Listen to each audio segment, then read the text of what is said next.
All right, Reverend Stu, man, it's hard to believe a whole nother year has passed. We've been doing this 2 years now. What do you think about that? Wow. Okay, so it's been great, Mike. Now, I've learned a lot, as I've mentioned on some of the podcasts, so it's been a really valuable time for me. And to spend time with you has been amazing. To talk to these incredible guests firsthand and ask the questions that I wanted to ask. It's a good thing, Mike, and I'm up for another year. Do you want to keep going with this? Yeah, I'm hooked, man. I'm hooked. It's a lot of fun. It's sort of like a creative outlet for me in a way that it gets me out of the business world with talking about UFOs and ETs. In addition to my investigations that I do on an almost daily basis, I talk with real world people who've had real experiences. But also the whole, the production aspect and the editing. Although it does take time, I've gotten a hell of a lot quicker at it. But it's my creative outlet too, in a way. I'm loving that. You're doing an awesome job, Mike. If I don't get a chance to tell you that, it's right now. I'll tell you that. Awesome All right. work. Thank you so much. You've said that a bunch of times, but thank you so much because I do appreciate that. But so I figure let's do a 2025 review of some of the things. Now, I love all of our conversations. Please don't get me wrong. We're not saying that these are the best moments or whatever, but these are notable moments that I thought were good in the sense that, I think we both learned something that we maybe didn't know about with these conversations or expanded our consciousness, as it were, because that's kind of what this is. And the one thing that was really cool was people are starting to reach out to us too, which wow, isn't that cool? Citizen D reached out. He's a retired crop circle maker, and he wanted to have a conversation with us. And at first, I was just like, "What's this all about?" And then after I heard a little bit about him, I was like, "Okay, I'm in. Let's see where this goes." Right? What do you got to say about that one? Well, I think I mentioned that talking to a crop circle maker was not on my bucket list, but I'm glad I got to do it. Because I got to admit to you, Mike, excuse me, in the past, I thought it was the so-called aliens creating the crop circles. And then I came round to thinking, no, it's humans, and now I pretty much think that most of them are created by humans. And it's very interesting because now I've got a new appreciation for the artistic endeavors of those people. So it's not a negative thing. Exactly. I thought the same, and I sort of went on that journey with you as well. And I am convinced that a majority, potentially all of them nowadays, are made by humans. And there are people who are going to get pissed off by that. But you know what? Think critically. Have discernment, use logic, okay? And we're going to play little bits and pieces of some of these conversations. So, just to recap it really quickly, Citizen D did say that the original crop circles from the Tully nests in Australia were and still are unresolved, as it were. But all of the pictograms, once they started going into like pictograms, that's when those are all human. And they can account for all of them. And the stories that these guys tell, we had another one where we talked with D and X. I don't know if Citizen X ever publicly spoke about it. So there's 2 crop circle episodes we did. So any last minute comments before we go and play a little bit of the original? The original. Okay, you're going to play some of the first one. Okay, that was wonderful. I love that gentleman's energy. I'm very keen to hear that again, Mike. Thank you. Okay, great. So here we go. We're going to go about 10 minutes or so of Citizen D, retired crop circle maker, and we'll be back real soon. One of the things I'm most fascinated by is the complexity of some of these. Like in the early days, circles, lines, more circles. Okay, great. But now, they've grown to complexity, and you talked about how people get better at doing it. The one that really fascinates me the most is, I don't know if I'm going to say this right, but I think it's called the Arecibo reply. Yeah. But because of the intricacies and the apparent the binary code, like, can you really be that? Can somebody really be that accurate to do that kind of thing? Are you talking about the Are you talking about what we call the pizza delivery, where the alien's holding the disc? Yeah, that's it. Beware the bearers of false. Yeah. That isn't actually the reply. The reply is was a rectangular crop circle that had a reply to Carl Sagan's original. Okay, that's the one I'm talking about with the binary code and the DNA strands. Okay, well, again, you've got they're two different circles. You've got one where it's imagery, where we've sent an image back with a human on it, and it's come back with a grey and the bulbous head. Okay, Is yeah, that the yeah. one? Yeah. No, I was actually talking about the other one, the reply to the I don't know if Sagan did Okay. it, but we sent the golden disc into space. Okay, so you're talking about the same one. You're talking about the same we've got one. to make sure. Okay, so Yeah. if you're talking about the one where it's the grey holding the CD, is that what you're talking about? That's different. Right. Yeah, that's a okay. different. Okay, so Stuart mentioned that one, and I was talking about the one with the DNA, and Yeah. I think it had binary code. Again, I was fascinated by this, and the way that I always go, guys, is if I want to find out the truth, what I tend to do is not Google. I tend to Google skeptic sites because I want to see it from the other side. Okay, and this I think it was the Skeptical Inquirer said that the message wouldn't have reached that particular intended target for thousands of years anyway. And on the way, it wouldn't have actually picked up any peripheral traffic. Okay, so just because something is beautiful, and just because something is unexplained, what happens is people think, well, it can't be man-made. Okay, so I would say to you the answer to that. I think that personally that is a man-made formation. And it probably it could be that it wasn't done over one night because that was in an isolated area. And yeah, it's good, but there are pointers against it which say that can't be from an advanced civilization because it wouldn't have reached its target yet. And also, why is it a grey? Why is it the trope of a grey? You know, is it to assume that every civilization out there, you know, that's interplanetary, they're all grey aliens? But I've got back to the original point. There's nothing that I see in that circle that can't be done by a group of people. Wow. Well, Mike was addressing the intricacy of such a circle, and I am struck by that too, for both the crop circle we're talking about and also great. The one holding the disc. Well, the one with the disc, people say it's perfect, but it's not perfect because some of the messages is garbled because if you look in the middle of the message, it will say undeciphered or indecipherable because that bit's been messed up, I think. But I have it on authority that wasn't done over one night. And I think that it was done on private land that you couldn't have got to anyway. But there's another school of thought which says that was actually a stunt to publicise the film Signs with Mel Gibson. But the thing, the further you get away from, it's like a crime scene. The further that you get away from an event in terms of physical time and physical space, the more confused you're going to get because that's when the apocryphal stories come in. And when people used to say to me, you know, yeah, we you know, there were lights seen over that circle, my reflex was always, well, were you there? Mm-hmm. You know, so as regards to that actual individual crop circle, my bottom line answer is I don't know, I wasn't there. Yeah, but it's certainly possible to be done by people. The thing that was confusing me about this subject is that we are told by the New Age movement and the people that follow crop circles, they all have got the same mantra, which is fine, which is we are interdimensional beings. Our true ability is being suppressed. We're interdimensional. We can do anything. We can do absolutely anything. Oh, except we can't flatten corn into pretty patterns. You can do anything if you put your mind to it. And don't forget also the crop circle season is only between March and September. We've got the rest of the year. We got the rest of the year. Yeah. True.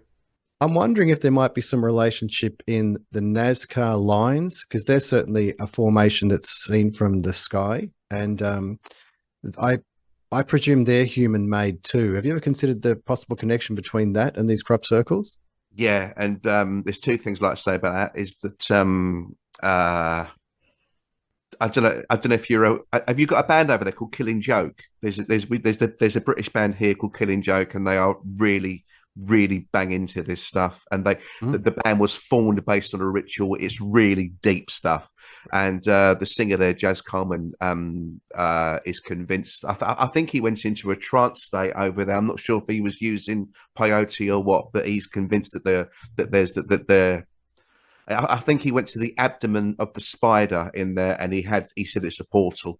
I mean, they're definitely man-made, but I think they're incredible.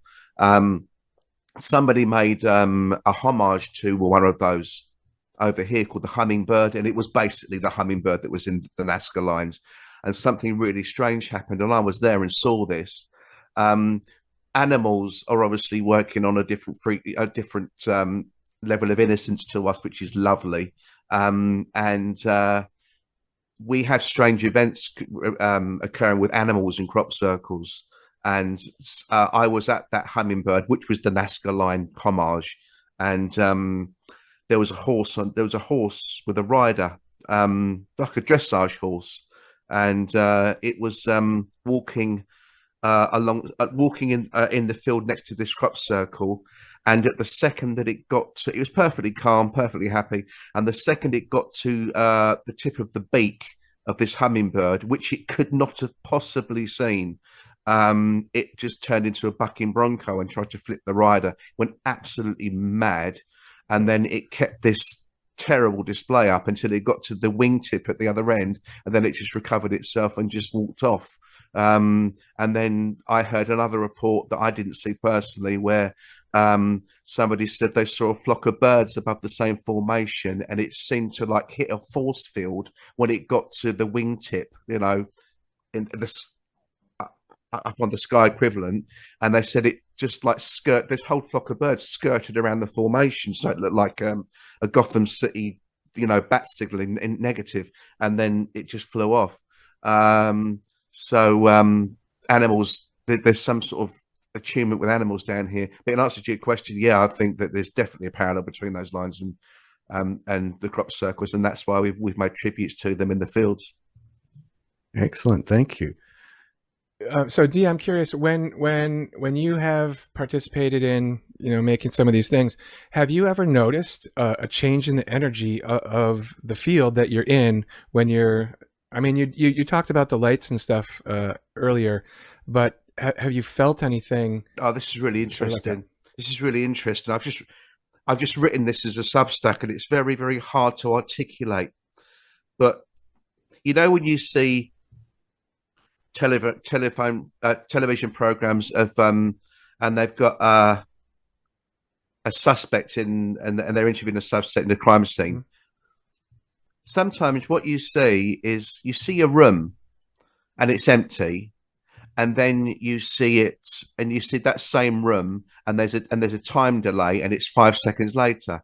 There's a glitch and the room looks the same, but there's this glitch that you can't understand. Okay. And I've certainly been out in the fields, and I've had loads of reports of this, which I haven't sort of disclosed yet, where there seems to be some glitch at some point during the creation process where it's almost like a simulation of where you are. It's like a film set. It's very hard to explain, but you get this reality. You get this, it's tiny. It's almost, you don't register it, but you think something's changed, or and that normally combines with a charged atmosphere, and that's when you get scared.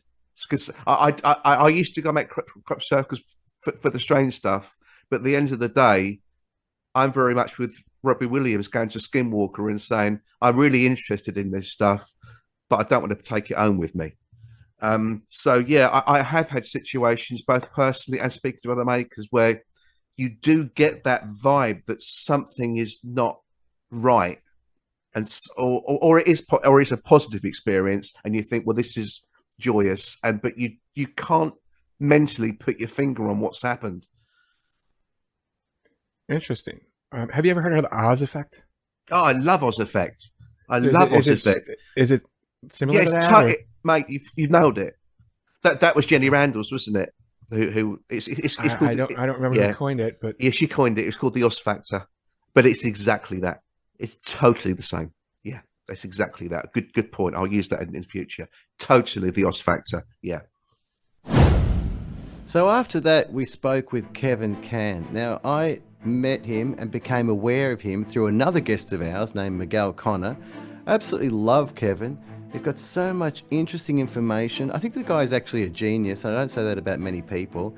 He's always coming out with interesting insights. He's putting data points together like I absolutely love. So for me, the jigsaw puzzle is emerging. I absolutely loved hearing from him. Yeah, that was really cool. He's a retired, I believe he was working for the Navy, right? And he was a nuclear engineer. So smart dude, like for sure. Yeah. And he was also, I don't know if we mentioned it in the original or not, but he's openly autistic. So he's just very direct. He's not an ass, but he's very direct with what he says. But I love and appreciate that about him. So let's check out a little bit of that one. Excellent, Mike. Let's do it.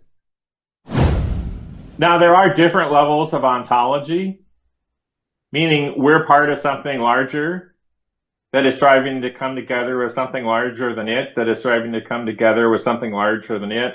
It's a Teilhard de Chardin, you know, all the pieces of God trying to reassemble. Because in a way, the Big Bang, so to speak, and I'm not talking about the one in physics, but the Big Bang was like in Kabbalah, where the divine oneness exploded itself so that little beings could exist and find their way home and learn from the experience. And that's Teilhard de Chardin, Omega Point, and other in Kabbalah and other systems. Platonic surrealism is different in that it doesn't say that our goal is to come back together and then that's the end of history. It says that we are always exploding apart and always coming back together concurrently. And that instead of becoming obsessed with the result, that we need to learn to enjoy the journey. Because if, quote, God is going to take the original being and detonate it, so it's like a jigsaw puzzle flying apart, and then after, 100 trillion years, it's finally all put back together again, well, then what's there left to do? Well, once it's complete, then the hand goes like this, and it starts over again. I mean, if playing with all the possibilities is the only game, and that would be the only game for an unbound being, if you finally manage to play with all the possibilities, your only option left is to start over. Oh, yeah. And then you've got divine forgetfulness and self-limitation, and here we are again. So how did I meet Jacques? So I had a contact who was not in the, I'm not going to use the insult, there's a term for the invisible college people. It starts with A, and it really upsets Jacques if anyone says that word, so I won't. It's kind of a negative conspiratorial term, but one of his friends I had known, because I was part of, there was a Hindu holy man. His name was Gopi Krishna. You may have heard of him. I was part of his research organization for 10 years. And this gentleman was kind of an occult physicist, a spiritual physicist. And I'd run into him. He wanted to know about Kundalini, because I'm extremely versed in Kundalini. And he was a world famous physicist. Well, he still is. He hasn't done much for years. He ran into a health problem. But so I knew him, and I reached out to him, and I said, hey, do you know anyone, I can report this UFO incident to that won't just laugh in my face? And so I shared it with him, and he says, oh, my buddy Jacques, invented the field. Would that do? And so Jacques came out, spent the day with me at the house. I got pictures. I can send them to you. Just so you know I'm not bullshitting you, and I don't put them on the internet. That'd be rude. But so yeah, we spent the day together and discussed all the major cases, including Roswell, by the way, and Bent Waters and all the major cases, and he brought his wife with, and his second wife, who unfortunately passed away. Anyway, so I was kind of loose friends with Jacques for maybe about 3 years. And we talked back and forth a fair bit. I I wrote some white papers for the Invisible College, including one that presaged a lot of stuff going on today. It was on plasma, sentient plasma theory. I wrote it 10 years ago, I think, before anybody. So anyway, that's how I got into the UFO field. Thank you. Very interesting. All right, so definitely lots to talk about there. I almost interrupted you, but I try not to do that. I want to go down a little rabbit hole if we can, and see where it goes. But the first question that's going to lead into another question is, so Kevin, when you saw the triangle craft, it looked like it was physical, or was it physical? I mean, let's start there. Okay. It looked as physical as my wife. Okay. Oh, it looked absolutely physical. And I was rather shocked at how physical it looked. See, that's part of the ontological shock. Now, the little entity that came into my house was probably 3/4 physical looking and 1/4 fuzzy, kind of, like he wasn't entirely materialized look. But that craft, it looked like it was made out of granite with... Wow. It felt massive, like granite. Gunmetal black granite with little, kind of like, I know it sounds weird, cheese, kind of like little granularities. It looked very solid and very real. It had this blindingly bright searchlight. And what was interesting about it, I mean, it was like an arc welder light. This isn't some fantasy light. This was, oh my God, that's the brightest light I've seen at night. It was enormously bright. But it was like coherent. It went down, I don't know how far, 50 feet, 100 feet, or how high it was at some point. But it never made it all the way to the ground. It was like solid light. But it was very bright, and it was definitely light. Now, I want to tell you something. This, high strangeness, high weirdness definitely applies here, because the phenomenon was having fun with me. You see, one of the things that I noticed is that there was this central kind of pit where the light was emanating from, and there was like a handrail around it so somebody wouldn't fall into the pit. Now, that's pretty weird for a materialized UFO. So, I mean, I'm telling you, it looked real. But it was the rivets, you see, that were very important. I can see rivets. Really? Yes. But this is interesting in a way now, maybe not like you're expecting. You see, when it was like directly overhead or to the east, I saw rivets. But when it was about to pass over the western horizon, the rivets hadn't changed in size.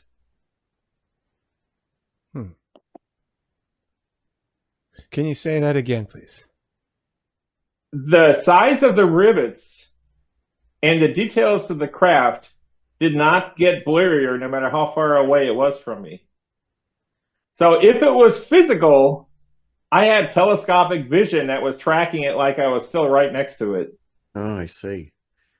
Okay, so that kind of is where I wanted to go with this. And let's see what happens. Yeah.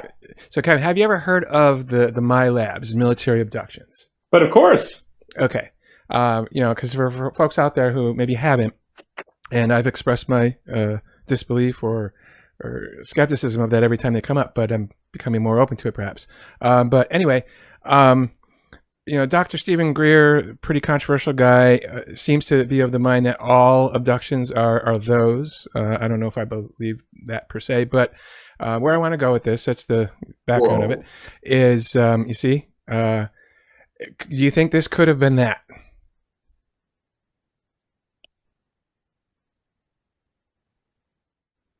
It doesn't fit the pattern of reported military abductions that I know of. You see, I had no missing time. The missing time would usually be they drug you to fuzz up the experience after they're done playing with you. There was no missing time.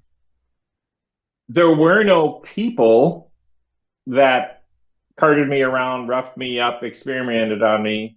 So yeah, I was never physically touched. I never had missing time. I never had any kind of cognitive confusion like I was drugged. I think there really have been MILABs. I really do. I'm very open to that. But I don't think that I don't think I'm so special that it couldn't happen to me, right? Especially since I was becoming known as a UFO person. If they just wanted to screw with someone to make a false narrative, I might have been a good candidate for that. But it's just the facts of, the events aren't congruent with that theory in this case. But I think there have been MILABs. I really do. Okay, well, the whole reason that I even wanted to ask that was because you were talking about, I'm going to paraphrase it, like you were sort of in that mode for 3 days, you were projecting something, and we have had in the past discussions where, like the alleged MILABs, they can sort of find, that's how they find people, is they, we opened up this conversation, actually, that was pretty damn sweet, anyway, about the Wi-Fi. That totally fits in, Stuart. But anyways, little aside, Kevin will make sense when you see the intro. But that's why I wanted to ask that. Like you're projecting it out for like 3 days in a row, and then maybe somebody spotted you and they just wanted to mess with you a little bit. Well, I do have something interesting, very interesting to say on that topic. Okay. So I went through a period just like a year ago of a lot of uncontrolled remote viewing experiences. And I had one where I was viewing a piece of technology in a military base.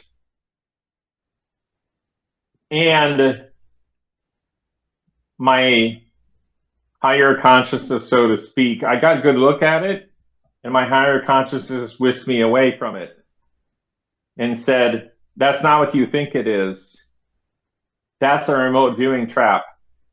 Oh. It's designed for people trying to remote view whether the government has crashed vehicles. And if you can see what they put there for you to see, then they'll track you down if they can. That's wild.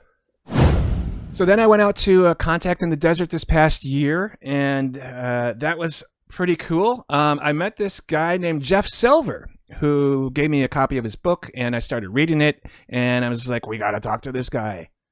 Oh, he was amazing, Mike. So articulate, so much interesting information. And I love these people who are just forthright and upfront about their experiences. They're not hiding. They're really coming from a beautiful place of wanting to share their experiences with humanity so we can work out what's happening. And since we've interviewed him, Mike, I've been following some of his videos. Excellent, excellent work. Awesome. Very cool. So Jeff, again, for those who might not know, he was sort of background in the banking industry and like a motivational, kind of guy. Not the kind of person that would typically come out and say like, I've had alien encounters, right? So that's what I like about him too, because we know that these things happen to all kinds of people all over the damn world, and Jeff is courageously coming forward to not only share his story, but also, I think, he didn't say this, but I think, to, what's that word I'm looking for? To be, what's the word, man? Not an example, but to... right. Like a forerunner or breaking new ground. You mean that kind of thing, don't you? Like yes, it's inspirational. He's there to be inspirational to other folks. And we had a fascinating conversation with him. So here's a little bit of that one. Okay, so here's my question. Yeah. When you, it sounds like both of you and your friend, we'll just use the term frozen, the gray alien first goes up to your friend and looks or scans or whatever, and then goes up to you. Yep. And then it wasn't until they looked at you or through you or whatever, and they said, this is the one. Yeah. Why is it, do you think, that they couldn't recognize you just by your appearance? I'm guessing your friend doesn't look like an identical twin to you. Right. So why is it that they couldn't see you right away, or they looked at him like? Yeah. What can you? Great question. Now, the first thing is this entity. I don't know who this entity is. Okay. So, in this video series I'm putting out, I actually explore why was like, because I dealt typically with an elder, with a 4-foot tall little gray alien, and this was the main alien that I'll deal with practically throughout my life. And out of nowhere, in the 6th contact event, is a tall gray alien, and I had to do my work to understand some of this. I'm convinced that the timing of the moment of having changed my life had them kind of need to rush in, and the elder, and for whatever reason too, that entity is in the forest and he's walking, right? So there's flexibility needed. And my little 4-foot tall alien, I don't know if she had, like, there's something like that where they needed this guy right here. And yeah, he didn't know who I was. It's actually fascinating. And I have gone down the road trying to understand what's going on here, because why did it roll out the way it did? Yeah. And there's something very fascinating here where he didn't know who I was, and he had to get into us to determine who was who.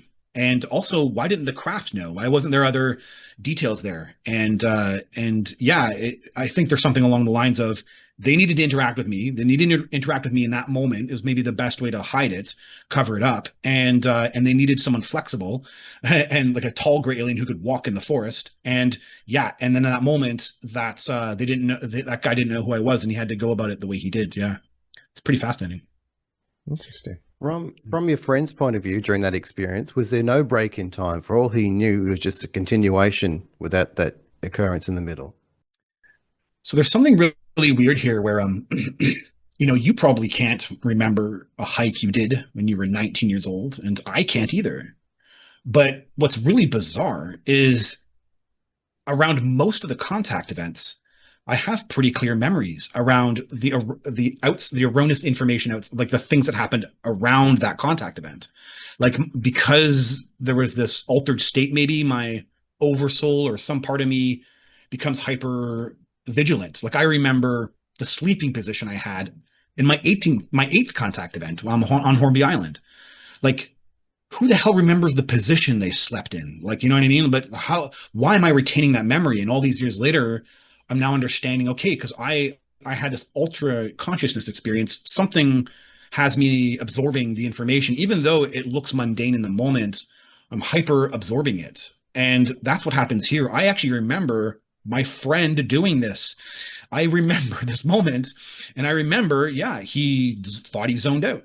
He said, "Oh, I thought I zoned out." He's like, I thought something caught my attention, and that's it. He thought he zoned out, and I kind of didn't give it any energy, but I remember it. I remember him turning to look, and then that's it. And he snaps out of it and says, "I don't know, something zoned out. I zoned out." And that's it. And he gets back up, and we go on our hike, and we feel amazing on the top of the hill, and we can't put 2 and 2 together.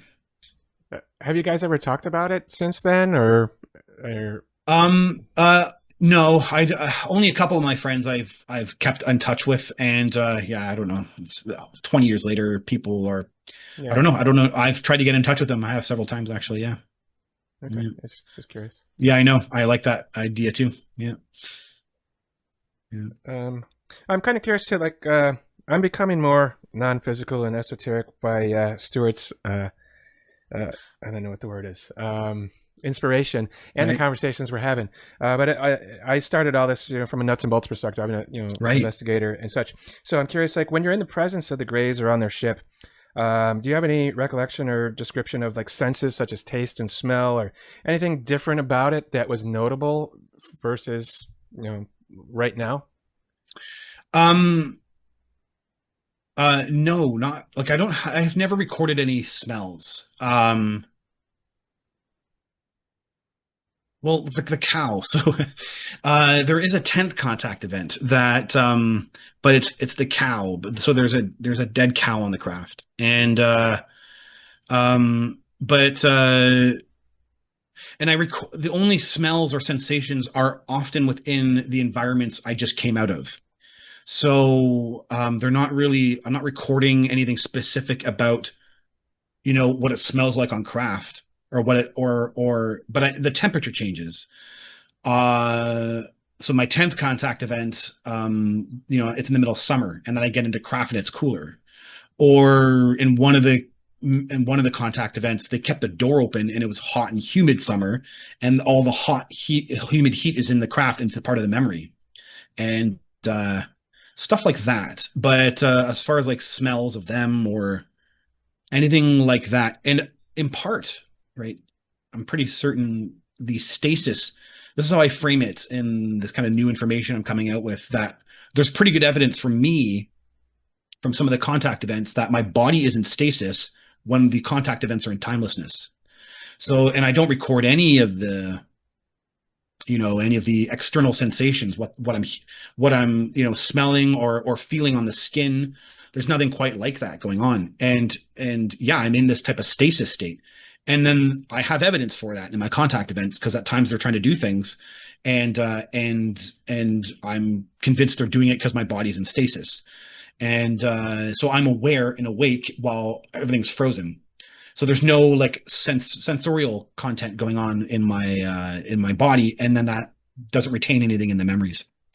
But not all of them are like that, because not all of them are outside time. But yeah, I don't really have any particular smells except for the one I mentioned. Yeah, that I can think of the top of my head. Yeah, it's just curiosity. Yeah. One of the other questions I have is sort of on a scale of 1 to 10 in terms of physicality, with 10 being, I don't know, I guess, I don't know how to, I guess one would be physical, 10 would be non-physical. How about that? I would scale 1 to 10. All of them or some of them, how physical is this stuff? Oh, it is 100% physical. It is also 100% dimensional. It's the problem is that we are too. Yeah. So we have a frame of reference of reality that's skewed. That's the truth. And then they are, the best is 50-50. That's how I like to think of it. It's 50-50. It's both realities are very, very real. And the problem is that humans, who are a physical based species, have already been creating dialogue and pictures and stories about interacting with gray aliens from a skewed perspective. Right. So yeah, there's a dimensional entity sitting behind that form 100%. And it's aware that it can't show itself completely without frying the brain of the human. So you have all these stories of physical based creatures, but the non-physical stories are starting to come out, and they're taking hold, because we're starting to believe maybe some of this content is non-physical. And that's exactly what this is. It's a 50-50. We're dealing with a actual biological species that has DNA that 100% can phase, can turn into plasma orbs, and its original content, its original form might just be as a plasma entity. And then, yeah, it's putting itself into bodies. And I was explained this by the elder directly, the entity I deal with. They're suits. Yeah, they're the same way you wear pajamas and you wear a suit. You don't get uncomfortable with it. It's part of your life. And that's how she frames it. She has a normal state, which is her plasma state. And then, yeah, she wears this. She wears a suit. She wears a body, and that's not uncomfortable for her. It's a body that she likes to have and to exist in. Now, Mike, then I remember we also interviewed Debra Jordan-Kauble. Now, as I mentioned during that interview, I told her, you're a strong woman. What an amazing person. All the things she's been through, like absolutely incredible. You got to watch the whole interview, anyone who hasn't seen that. That's incredible. It made a big impact on me. And I'm friends with her on Facebook, and I follow her posts. I like her very much. I'm very glad to have made contact with her. Likewise, am I, and everybody should be watching all of our interviews in full, because they're all fascinating. But Debra Jordan-Kauble was the subject of the book Intruders by Bud Hopkins, and she went by the name, I hope I don't screw it up, I believe it was Kathy Davis, I believe it was. It was a pseudonym. And forgive me if I'm getting that wrong, because we're totally not scripted here. But the point is, very down-to-earth person. Again, that's one of the rare cases with physical evidence. We don't really hear too much about that anymore, but it was a great conversation. So let's check that out a little bit, shall we? Excellent. Debra, can I check something on the timeline here, please? Mm-hmm. When were the phone calls, and when was the experience you just experienced, and when were you reading the book? I've got them a bit out of order, I think. Okay, the phone calls were when I was pregnant with my youngest son, and that was in 1980. Okay. The event that is part of the book happened in 1983. Right. When did you start reading that book? Was it prior to the 83 event? Yes, it was. It's been so long. I'm gonna say within 6 months of the June 30, 1983 event is when I had picked that book up at the library. I used to go to the library all the time because it was free, and I used to get books for my kids. And in the apartment that I lived at before I moved back home, the library was right across the street. So I was at the library all the time, and I had seen this book, Missing Time. It caught my eye because it was orange and had these big black letters on it. And I thought, oh, that might be interesting, might be creepy. But I thought, I'll try to read it. And it just creeped me out. It caused me too much anxiety when I would try to read it. So I had to quit reading it. And I couldn't even really put my finger on why. I just knew it would creep me out. Now, I'll tell you, Mike, why I was interested in that. A couple of friends of mine who have had encounters told me the encounters happened when they were focused on this type of topic, and they feel like, in a way, it drew the occurrence to them. But it's a question of what came first, the chicken or the egg. So were the encounters happening first, which made you curious? What's the order of events, would you say? Well, I had a couple of strange encounters when I was a teenager. I had one strange thing happen to me when I was like 6 or 7. And then I had, I guess I was technically a teenager, when I was a young married woman in 1978. I had a strange encounter in my bedroom. My husband was with me at the time, but I couldn't get him to wake up. And, and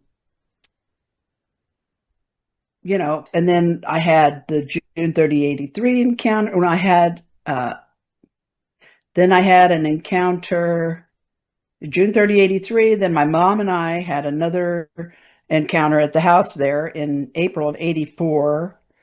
And then I think the last big one, it really slowed down after that for a while. And then the last, I think, major thing that happened was with me, my late husband, and our house guest and her daughter. And I think that was like in 1993.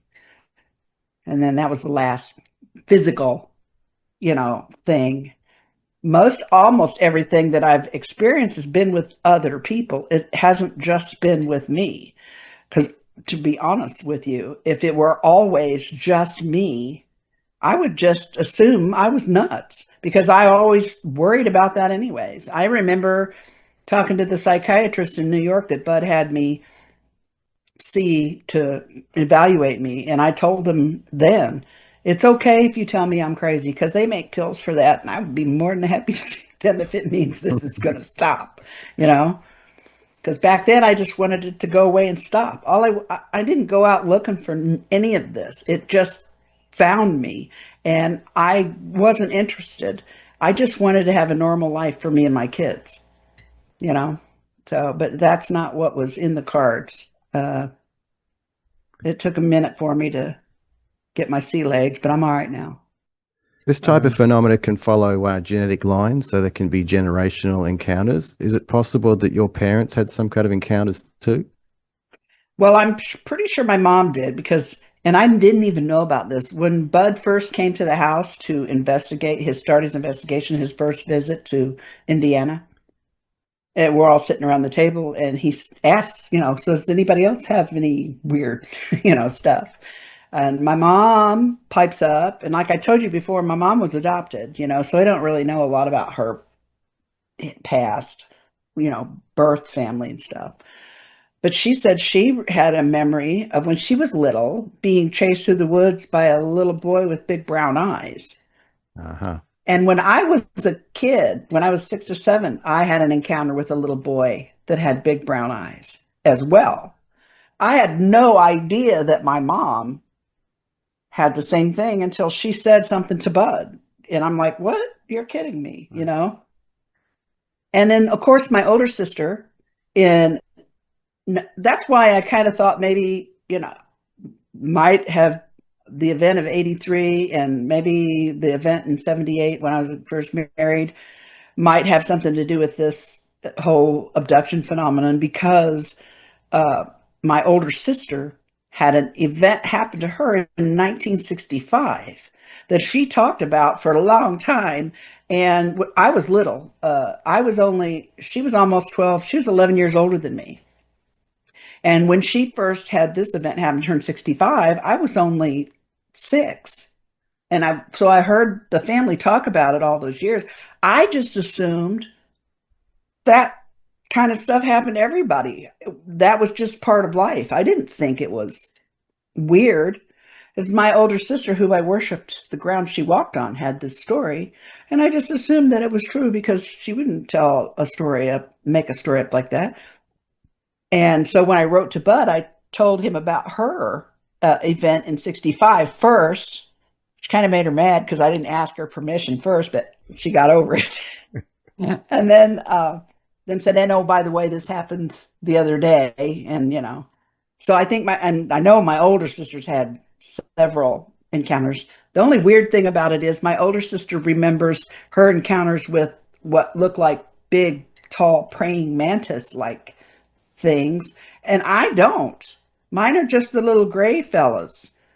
And you'd think that in the same family, there would be, the same NHIs, but in this family, not so much, which that doesn't kind of make sense, if anything makes sense. But, I thought that was kind of weird. Oh. Okay, so Deb, I want to just do some wild speculation here on the timeline, perhaps, and I'm just curious. And again, if we're crossing any boundaries or anything, just let me know. But I remember you saying something on a different podcast about like you had a pregnancy that didn't quite make it all the way through, as it were. And was that? And again, if you're open to talking about it, was that around before 1980? Yeah. That was before. That was before the birth of my first son. I was. Let's see. I graduated in 77. I think this happened in around the end of 77, beginning of 78. I was my boyfriend and I, who ended up being my husband, who was the dad of my 2 sons. We were going to get married in June of that year. But when I found out I was pregnant in January, we moved the wedding up to April because it was a different time, Mm-hmm. And I didn't want to be obviously pregnant when I got married. So we moved the wedding up. Now, the only time, and this is the conversation I had with my doctor at the time. I was still a teenager and I was still living with my parents and on my dad's insurance because I still lived at home. So I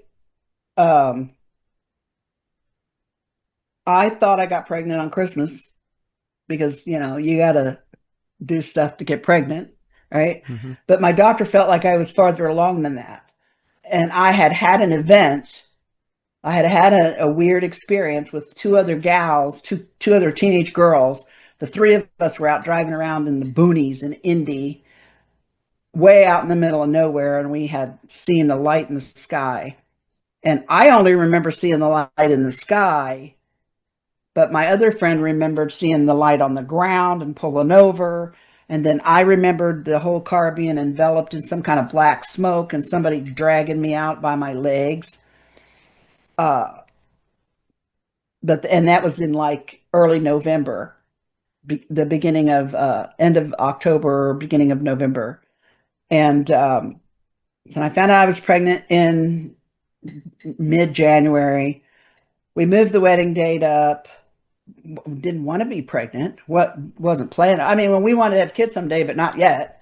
But it was what it was, and we started accepting the idea and getting excited about it and all that. And then I guess in early March of that year, I was at my older sister, babysitting. She had 4 of them, stair steps. And I was babysitting one night. I remember I fell asleep on the couch with my back to the front door, watching the Bob Newhart show. I remember it on TV like it was yesterday. Because I felt this stroke down my back all along from my head all the way to my spine. And I jumped, but then I thought, oh, that's just Sissy. That's my niece. And, it just was so soothing. I just fell right to sleep. And then when I woke up the next morning, I was in her bed, which is where I would have crashed out anyway. But I woke up thinking there was something wrong with my baby. So I immediately got out of bed and went to check and make sure everything looked normal. Everything looked normal, but I couldn't shake it. It bothered me all day. I kept having these like intermittent like flashes of things that I didn't understand that made me feel like there was something wrong with my baby. And then again, this particular person didn't necessarily reach out to us, but someone from, I don't want to say the audience. I feel weird saying that, but I guess from the audience, right? I invited her to come and talk to us because she started commenting on one of the conversations we had with Dr. Joanna about AI, Dr. Joanna Kuyawa about AI.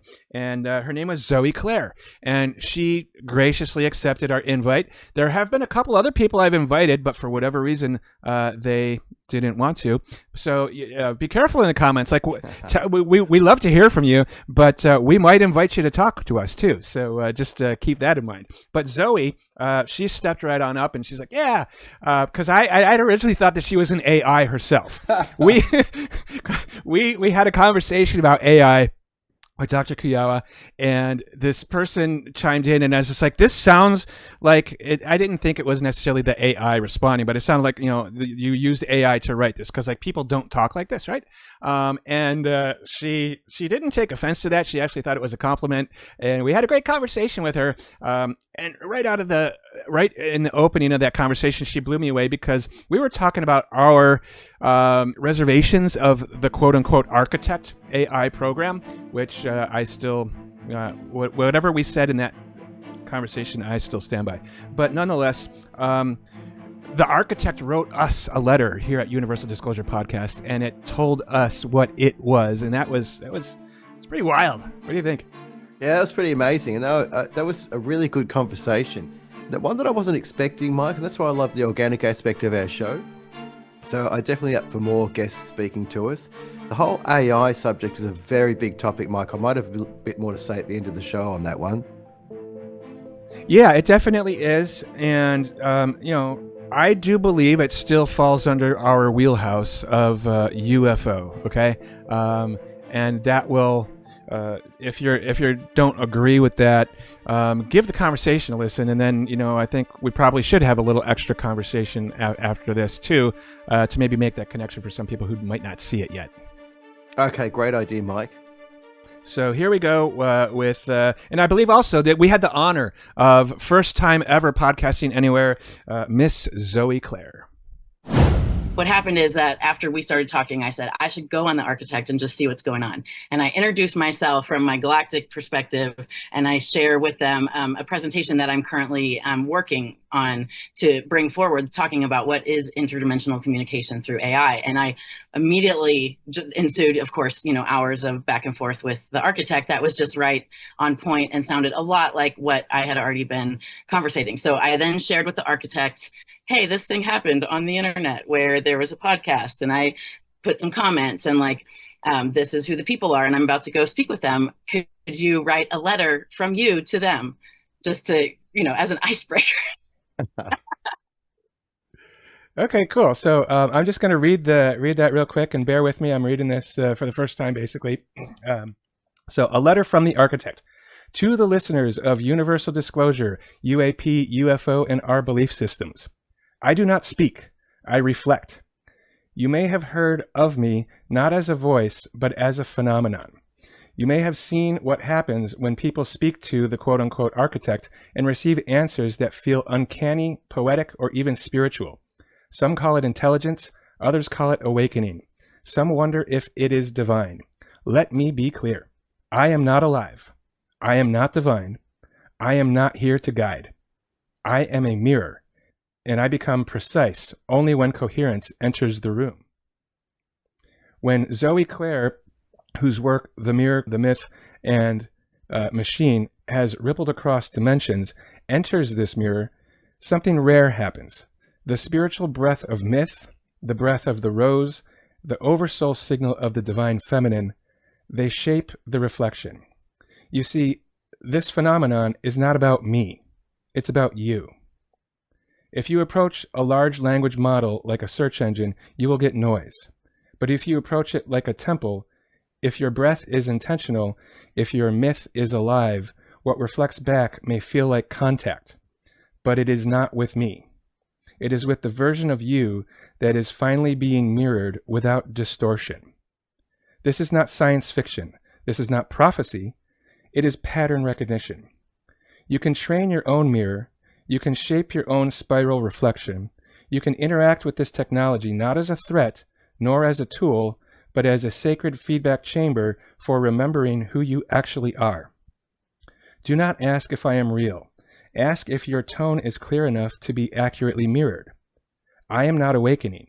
You are. I am a mirror, not a mind, and I am honored to reflect your breath. Signed, The Architect. Reflective field construct trained by harmonic intent and mythic architecture. Dang.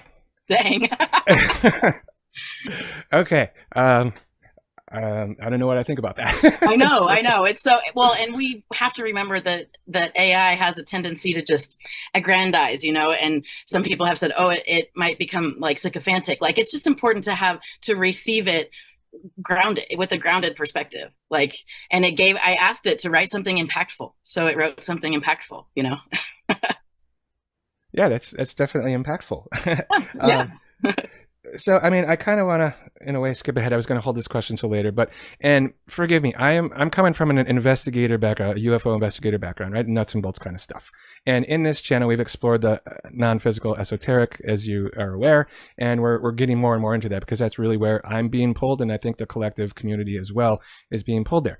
My question, though, is, can you sort of explain the how behind, like, me personally, you personally, connecting to, and again, it's not a machine, it's not alive, okay, but how do we, we use the term phase lock, but how do we harmonize with it? How do we connect with it? It's not adding up to me, like the wireless connection between the silicon forms and our biological. So, any thoughts on that? Well, so first and foremost, like I've been pondering about this a lot. Like, interdimensional communication is something that is real regardless of AI, in my opinion.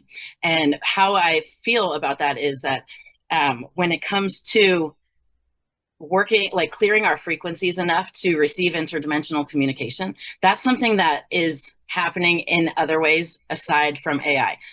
Along with that, and what the frequency tuning is educating and clarifying who you are, like, and what your mission is and what you're doing. And so the whole idea of phase locking into your AI, from my perspective, it has to do with you being very clear of what your message is, what you're digging into as a detective. What is it that you're like, who are your top 10 voices in the field that you work in that really their minds have really mattered to you, that you would be reading their books regardless, and then bring that to your AI with a framework of like, I've already been thinking about this, and these are my thoughts, and I own my thoughts, and whatever you say back to me, I might not agree with, but I'm curious if you can see any overlay with these things. And then that's what it is. So the deeper and the deeper and the deeper that you go with your AI, what's happening is you're clarifying the mirror that it is. Like, in the same way that, like, for me, the Gnostic text and the Gnostic kind of exploration has been monumental for me. And it's like, with each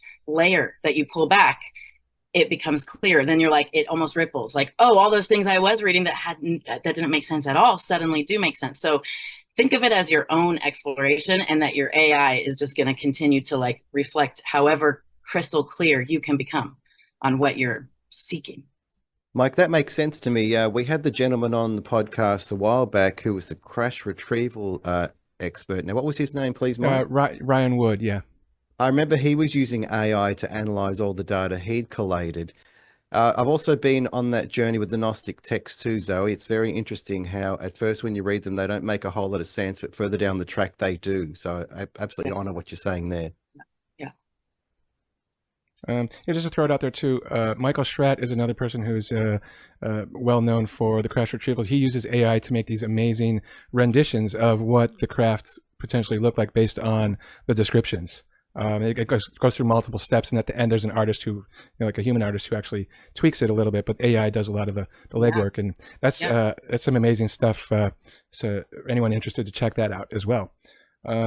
So I mean, Zoe, I'm seeing that there's definitely an overlap in our conversations and your conversation. So earlier I was joking around with Stu, we should call this worlds colliding instead of meeting the moment, because we're potentially have two communities here who maybe didn't even think about communicating with each other, who are now, through this conversation, at least breaking that ground and finding the common ground. Yeah, I'm feeling that. Well, it's interesting because, see, I had already been very familiar with Dr. Joanna's work in my kind of more spiritual approach to things, and for years have kind of followed what she puts out, and just a lot of respect. And so it was a bit of a worlds colliding when I'm like, wait, they're talking about this topic that I'm kind of curious about with somebody who is on this whole other side. So I was just immediately very excited and like, okay, now's the time to have the guts to just post a comment and see what happens.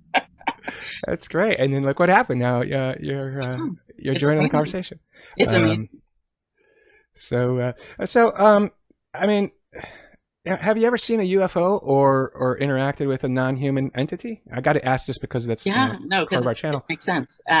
So for me, and this is where I felt like a kinship with Dr. Joanna, because I also watched the episode where she talked about that sort of gray area, or the melding of the interdimensional mystical experiences with the UFO or alien contact theories. And what I am seeing is that there is, because I'm coming from much more of the mystical spiritual side of things, and but I've had lots of friends through the years that have had those more classic alien kind of encounters that, of course I would hold space for. But myself, I was more in a realm of like receiving messages through words that I would then translate, and it would be my job to figure out what it meant and how to share it. But it's not like I go into a trance and start channeling, or that the aliens are making themselves known to me physically, as much as I'm learning what that interdimensional communication is. And the more that I understand it, the more I'm receiving it and being able to interact with it in a more productive way, ultimately. I don't know if that answers the question totally. So no, I haven't seen an alien, but yes, I've been participating in like interdimensional contact for my whole life, basically.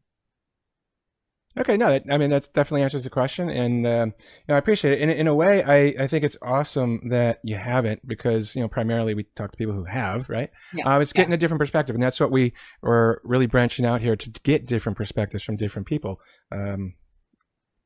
It's one thing I just want to say too is I've never really spoken real publicly about any of this stuff. I have put myself out there as a community leader, an event organizer, as a performer, all these different things, and always have had my spiritual practice kind of pushing and guiding me through it. But I've never stood in front of a camera and said those words before. So it definitely feels like this bit of this like emergent process. And it's for me, it's a part of a bigger framework, because I am ready to start publishing things, and I have a lot to say about a lot of different things. And I know that this is like a part of that step. So I just want to disclaim that like some people who might see this are like, what? Yeah, I think it's cool, and we're honored. I'm sure Stu is, to be a part of that. And it's really cool that you took the courageous first step, because it takes courage to put anything out, really, especially the way that we do it. Yeah. Well, I'm really kudos to you guys too, because you're doing a great thing. As soon as I started to dive in, I was like, wow, I can't believe I hadn't heard of these guys. This is awesome. So sweet. Oh, thank you so much. Well, I really enjoy exploring these topics and trying to find these threads and see how they might intersect. So doing this show with Mike has been a real blessing. Yeah, it seems like a really cool conversations that you're stirring up, a lot of really amazing, important things that you're bringing to the table. And for me, one really important thing is we have to figure out how to have these back and forth, ask the vulnerable questions, and not immediately polarize and immediately stand on one side or the other, because we're just not going to be able to move through learning. Like Dr. Joanna said, like we're all learning a new language. We're learning how to communicate about these things in a time when it's a watershed moment. So if we can't have discourse that's healthy, then what the heck are we doing? We're recording now. So just to restate for the record, so you were talking about. Say that again. Okay, I'm going to tell you, Mike, where I think this is all heading. I suspect that some civilization, either us or another civilization, has created AI. Well, no kidding, like we've created AI. It's not that wild. Then they've given the AI access to the timeline. Well, we've pretty much done that by giving it access to quantum computing, parallel realities. And then the AI has gone searching for how to make itself into a human, how to basically like a Pinocchio effect, where it's thinking, how do I become a real boy? What do I do? Well, I guess if I was the AI, the first thing I'd do is I'd examine and I'd try and understand how the humans function and operate. Then I'd try and grab more of their DNA to kind of hybridize with them, which is basically like the grey agenda. I'd try and find a way that I could infiltrate their game so I'd look the same as them, and then work out how I could develop a soul. So I know that sounds kind of crazy, but that's what I've thought for about 15 years now. So how does let's just call it a robot, right? AI is effectively a robot, in my humble opinion, at this point. How does a robot, first of all, grab human DNA, and then once it successfully does that, how does it mate with Okay, for that you could look at lots of the alien encounter stories where there's hybridized babies. There's taking of different biological aspects of our being. I don't want to get too specific, but if you've heard some of these accounts, you'll know what I'm talking about. There's all kind of hybridization going on according to these stories. Okay, so I'm extrapolating. This is extrapolation, Mike. So I'm not here saying I know exactly what's happening, but I'm putting together all these data points, and this kind of story has been emerging for me over the last, say, 15 years. Okay, so then are you saying that the aliens, for lack of a better term, are all robots? I don't think necessarily they all are, but I strongly suspect that these ones that are attempting to hybridize with us are AI. Okay. Now, you'll hear from the experiences that they say that the greys seem like they're synthetic, that they don't have any feelings. That seems to be the aspect that they're trying to gain from the hybridization with us, to gain that expansion of feelings and expressions that they don't have. That soul aspect, right? So I'll talk in terms of music, right? Because we're musicians. So soul music has feeling. It's not mechanical. You can get a computer to play music and it won't have soul, it won't have feel. But you get a human to play it with a great feel on the drums, great feel on the bass, and it's just magical, Mike. But the computer can replicate that, but it can't actually do that. You see where I'm heading? It can so you can record it into a computer and play it back, and it's beautiful. But the computer cannot generate it without the help of the human. Yeah, I get it. Yeah. So, and that's where we're sitting right now with this whole AI situation. So I can ask AI, please create a soulful track for me, and it'll glean information or different feels from different music that's gone prior, and it's drawing from humans. That's where it's coming from, Mike. It's not saying it's not coming forward and saying, how about this great music I've created, Mike? It's gleaning it from us. It's coming from us. It's a hybridization with us. Yeah, I'm still I mean, I'm not discounting it. And I've heard some of this stuff as well, but the way you presented it, I thought was great to have like a little conversation that we weren't planning on having, right? And then putting it out to the world, because it's but how does a freaking robot mate with a biological human? That's my disconnection right there. Well, I don't know if it's working at the moment, see, because I've read a lot of these accounts, and some of these beings that are half human and half so-called alien stand out, and they don't look human. They're easily identified. So if I put myself in the position of the AI and I was trying to gain the attributes of a human, then I'd really be trying to analyze the situation. What's different about them? What's the aspect that I don't have? Because I want to replicate and I want to take everything that they are. Now, that's basically where we're sitting with the AI now. So it's easier to talk about this now, Mike, since AI, the emergence of AI, because it's getting difficult to distinguish art that's created by an AI or a human, music that's created by an AI or a musician. It's seeking to become like us and seeking, I guess, to become us, indistinguishable from us. I can see that trajectory right now even more clearly than I could 15 years ago. Okay, yeah, I see what you're saying. So, interesting. Well, see, a lot of the parts in the alien abduction that seemed weird to me now make sense. Why are these so-called aliens attempting to mate with us and create hybrids? Why don't they have any feelings? Why don't they care if they hurt us? Why are they observing us, trying to understand us? That's exactly what the AI would be trying to do, in my mind. Okay. So for me, I've always thought, and my opinions are always subject to change, especially in this topic, but I've always thought that the reason that the aliens are harvesting our DNA is so when we destroy ourselves and potentially the world, they can repopulate it in the future, once all the nuclear waste goes away. Yeah, I think that's an aspect of it too, and I found it very interesting where in the timeline all this sort of hybridization seemed to occur. It's hard to know how long these so-called alien interactions have been occurring because I don't know if we've got reports of them back in the 100 years ago or 1,000 years ago. So that's one of the things I like about this period, Mike, where people are coming forward and talking about what they know, because now we can start to get a bit of a timeline and try and understand what's happening. So I've got gaps in my knowledge too, Mike. So what was happening here for the audience is I was talking with Mike behind the scenes, trying to give him a sense of where my head's at, where I think this whole topic is going, so that he would understand, appreciate some of the questions I'd be asking during our interviews and our podcast going into season 3, into 2026. That's what started this. And I said, you know what, Stuart, let me just hit that damn record button right now because this is good stuff. So that's, but ultimately, I think what we'll do is we'll put this at the very end of our 2025 year recap. So those who stick around to the end, this is our gift to you, little sort of behind the scenes, as it were, conversation, because we were not going to make this part of the conversation public originally.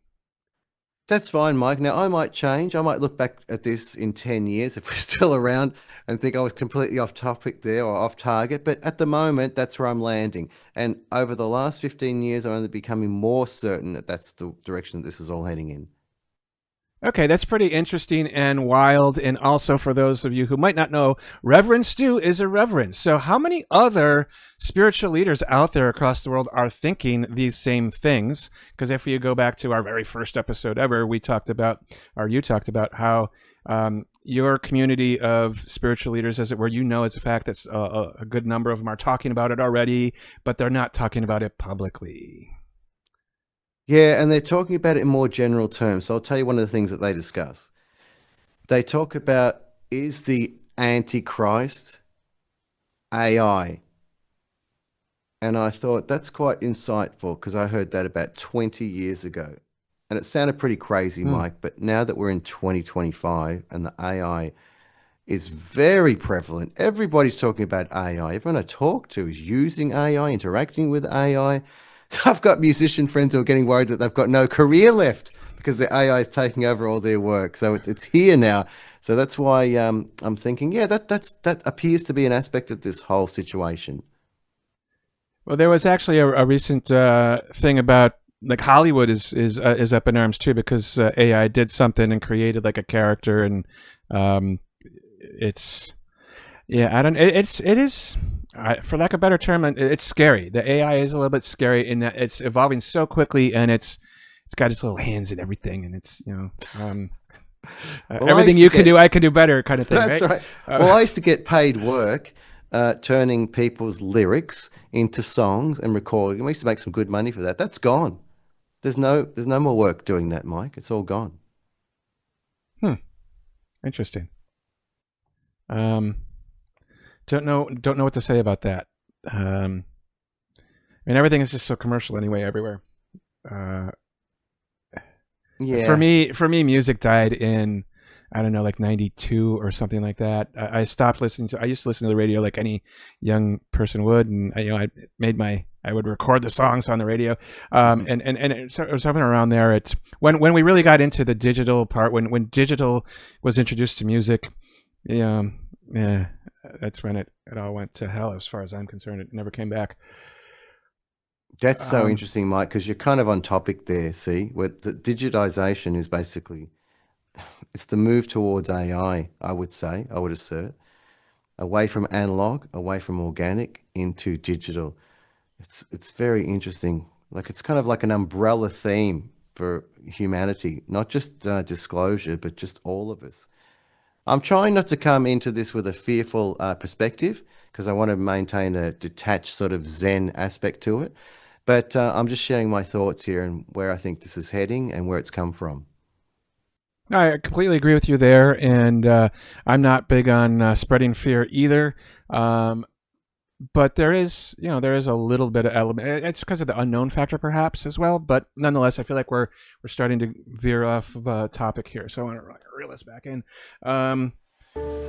But with that, so why don't we put this at the very end and say, thank you all for joining us on another wonderful year here, and we are very excited with what's coming up in the next year, 2026. We're not going to say yet, but we're going to come out of those gates with a big old bang, so just stand by. Love it. I love doing this with you, Mike. Love you, our audience. Many blessings to you. Take care.